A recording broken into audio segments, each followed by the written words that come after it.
Peace everyone. This video is in regards to my position on the Moorish American Consulate. This video is to basically announce that I'm no longer officially part of it. I'm going to be reading two notices. This first notice I gave to the consulate on January 7th, 2019, and the notice of termination I gave to the consulate March 4th, 2019.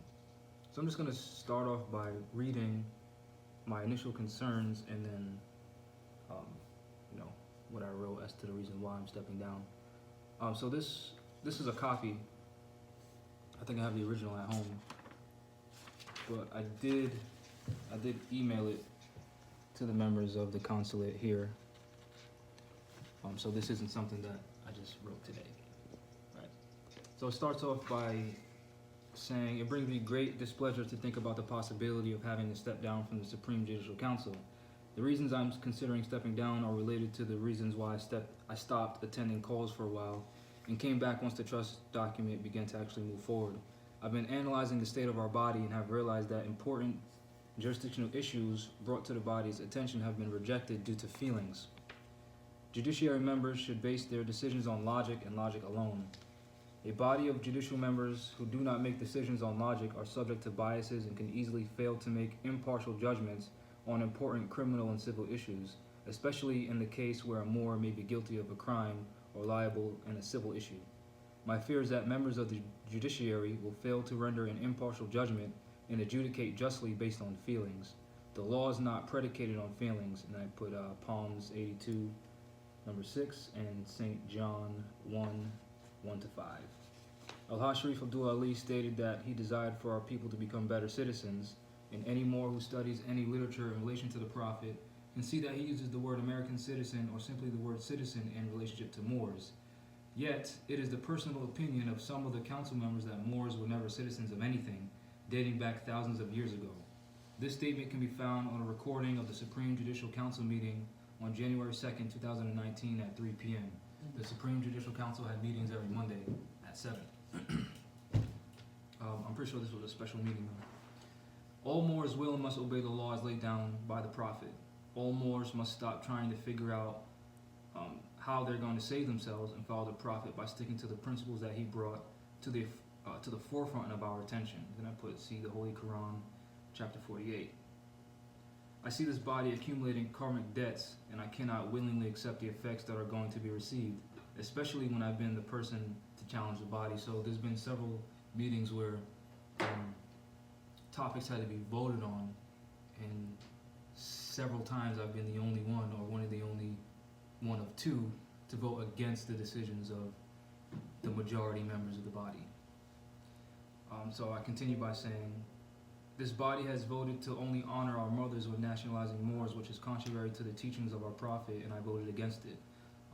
The body argued not nationalizing Moors who have European mothers. So the question was proposed like this: are we going to nationalize Moors who come from a European stargate?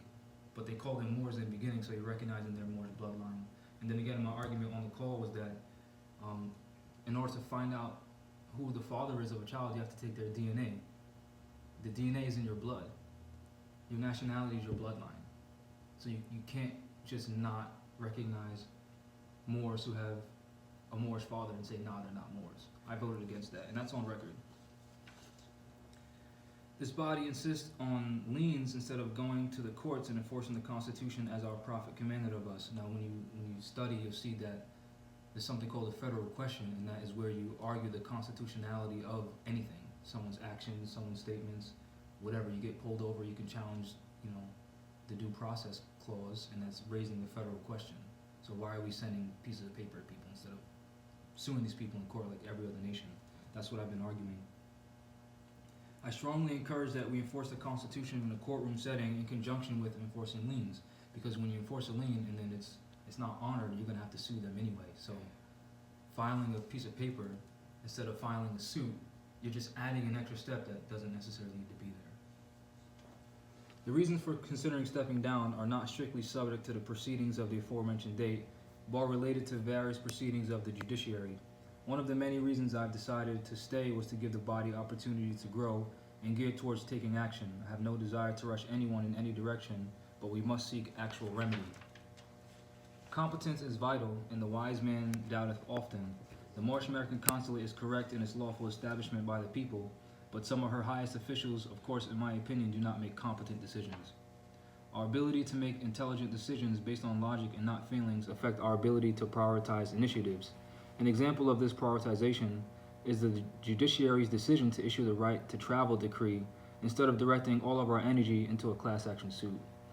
The issue of right to travel was not only addressed in the notice of existence issued by the Consulate, which is the document that I wrote, but in every single judicial proclamation executed by Moors, this issue is dealt with. We always say we have the right to travel. Anyone who's nationalized through RB Bay Publications or anyone who's nationalized through the Moorish American Consulate, on their documents it says we have the right to travel. So why would this body then issue another decree saying we have the right to travel? That doesn't make sense. It's a waste of time. Then I continue by saying, what more could we possibly say on the matter before we hold these violators accountable? So we're just going to keep saying all right and not do anything? That's spinning wheels. It is our duty as consuls and supreme judicial members to protect our people's rights and demand remedy or settlement as trustees. Is it not true that demanding settlement in court for the benefit of our Moors is doing just that? We must make intelligent decisions on where our energy will be directed, and those decisions should not be reflective on what makes us look and feel good. How many times will we place this body of people on notice until we physically confront them and demand remedy like every other nation of people taking these violators to court? And you can just do simple research. Iran is trying to sue the United States.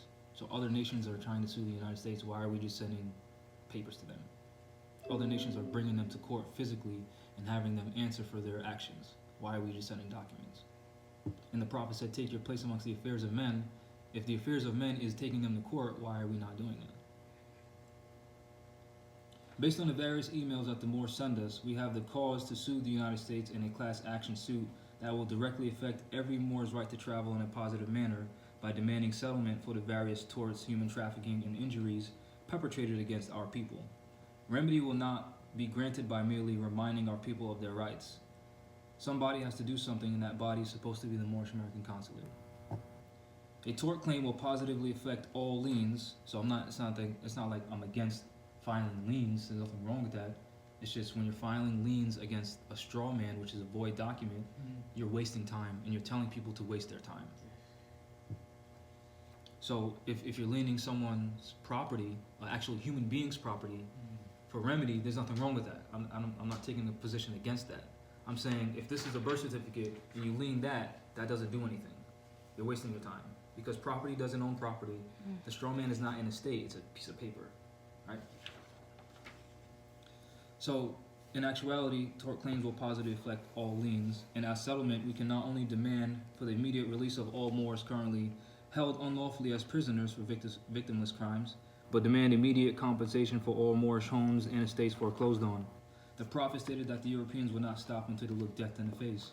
Our unity and our command for remedy, recourse, and redress as a sovereign nation of people is that symbolic death. They cannot stop 1,000 Moors at their courtroom steps, all demanding one thing.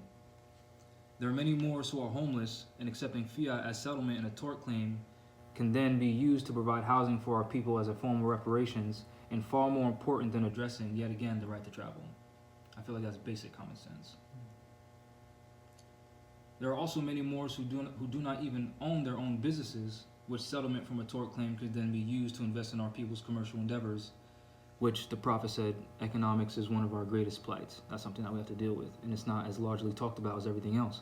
So if we got settlement in a suit, we can then fund our people to start a business, keep a market going, have shipping, import, export, which would then increase our people. That's basically it. I feel like this stuff is common sense. Such as the establishment of markets, grocery stores, and manufacturing plants that will drastically increase the commercial and economic power of our empire. The prophet spoke about how finances and economics is not largely is not largely spoken about as the situation demands. Yet again, a tort claim and settlement will indeed affect our nation in a positive manner. Yet it seems as if the judicial members who are supposed to be versed in law fail to see this, and the consular generals must address these issues related to the mindset of this body. If we are not right, the consulate is not right. And then I signed it and sealed it. And then in the email, I said, if this body would like to discuss this, I'm willing to do a video conference with the body, the judicial body, and the Moors in my territory in the room with me so that they hold me accountable for my actions. That never happened. Then a few months later, blah, blah, blah, blah, a bunch of stuff happened, nothing changed. So then I wrote this notice of termination. It starts off by saying, since the date of my last letter addressed to the viziers of the Moorish American Consulate Supreme Judicial Body, I, Jamal Talib Abdullah Bey, having been receiving many complaints by the people in regards to the service of said council. Many unfavorable words have been used to explain the conduct of the council. I was informed that a vizier said to the Moors, get off my breast, or something to that effect. This type of behavior is unacceptable from a body of persons claiming to be supreme, let alone a judicial body. It is a fact that the Moors are waking up, and they come to us in droves, and although we may be overwhelmed at times, that does not warrant that kind of treatment directed towards our people who are honestly looking for the truth and salvation. It is the duty of all competent Moors to lead others to themselves, not to take the position as a savior and get angry or frustrated with the people who that individual or group of persons have been pretending to be above and holier than thou when they seek help. It has also come to my attention that the Moors are receiving a lack of service and a lack of response from many Moors of the council, yet members of the body can consistently produce videos of themselves alone and claim to speak for all Moors in their presentation while only dealing with the people that they feel like it, and or otherwise doing things that make them look, sound, and feel good. So nothing changed from my last letter. I have also been informed that Moors have asked for help dealing with cases in federal court, whereby Moorish counselors were to assist, and a vizier from the Moorish American Consulate, whose duty it is to assist in this very situation, turned their back and refused to honestly make an attempt to assist the Moor. Now that is a direct violation of our commission, where it states that our responsibility shall include, number 3, assist with the maintaining relationship with the United States Federal Corporation for a remedy. So if Moors are going to court asking for remedy, as a council per the treaty, we're supposed to assist in that. So instead of a Moor having a European attorney, they would have a council who's supposed to know more than them and assist them in that manner to make sure the law doesn't get violated. That's our duty. That's what it says on our commission papers. But these viziers are turning people away, meaning they're violating their own trust, their own agreement that they signed. They're violating it. Which would include and imply assisting Moors with federal court cases filed in the United States District Court, because that's dealing with diversity. Despite the lack of service, it has also come to my attention that members of the body have expressed negative feelings and words about me personally. There's a reason why one must take off their shoes and wash their feet before entering a mosque. It is symbolic of leaving all your emotions, lower self tendencies, and negative thoughts, words, and deeds outside to ensure a smooth operation of jurisprudence and civics or whatever subject matter is being presented. These things have opened my eyes as to the cause or reason why my previous proposals to the body have been voted against. It is not because they weren't competent, but it's obvious that they were personal votes against me and not against the principles that I would propose. The people have also expressed to me that members of the body are claiming to be the only authority who can sign and seal documents as a vizier. This position and those claims are wrong. Any organized group of Moors can sign and seal documents. In fact, the word minister means servant, and the root word of vizier is vi, meaning to see. Meaning any competent and organized Moors can sign and seal documents. As it is the government's duty to serve man, not to claim to have control and power over those who they are supposed to represent and serve, capital serve. A vizier is a witness, as the root word of witness is wi, which is vi, which both mean to see. We cannot claim to possess the power to decide who can and cannot see unless our power is beyond the great universal Allah herself. This is an official declaration and removal from the Moorish American Consulate. Until the Moorish people vote competent Moors to fulfill these seats who do not act on emotion, I will no longer be associated with the present body of members. I will continue, as I have been before the establishment of the consulate, to teach our people about their nationality, the importance of the principles and cause of the consulate, so they do not confuse the actions of incompetent people with the actual necessity of the consulate, its implementation and function to serve, protect, and completely represent the people. The Moorish people must know their sovereign power to elect, select, and impeach any and all persons based on the individual's merit claiming positions of authority within their movement. And then I finished it up with a quote from Taj Tariq Bey. He said, if I were to make any suggestion to anyone coming into the Moorish movement, I would say the following. Do not confuse anyone's claim of loving the Prophet and his works without measuring their actual and provable literature and work among the natural peoples of the communities that factually demonstrate that the claimants who profess alignment with the nature of the Moorish movement, and particularly the principles set forth in the divine warning by the Prophet for the nations, is prominent and evident among the people, and the such works and activities are known by all Moorish Americans and by the persons claiming to be your government on any level of jurisdiction. What I basically took from that was, don't listen to people's words. See their actions. What have they done? That's why one of the principles on Rise of the Moors is we show cases are dismissed. We don't say that we can get cases dismissed. We show you that we get cases dismissed. I haven't seen any one part of this consulate show that any lien on any straw man has stopped any European from doing anything. But they're claiming that and they're pushing that, right? Then I signed on the penalty of perjury with a sound mind and loving heart issued from my hand and seal, under penalty of perjury and prosecution from the Moorish nation, do declare and state for the record to the best of my ability that all claims and statements made in this affidavit are true, factually based, and not made for nor intended to be used for fraud, misrepresentation, misprision, nor usurpation. A free Moorish American national, citizen of the Free National Government of Morocco, and elected Grand Sheikh by the Moors from the territory of Nahigansett, which is so-called Rhode Island, in honor of my Moabite ancestors to time immemorial, exercising the divine and common law right to just post limine in accord with the high principles of love, truth, peace, freedom, and justice. And then I signed it.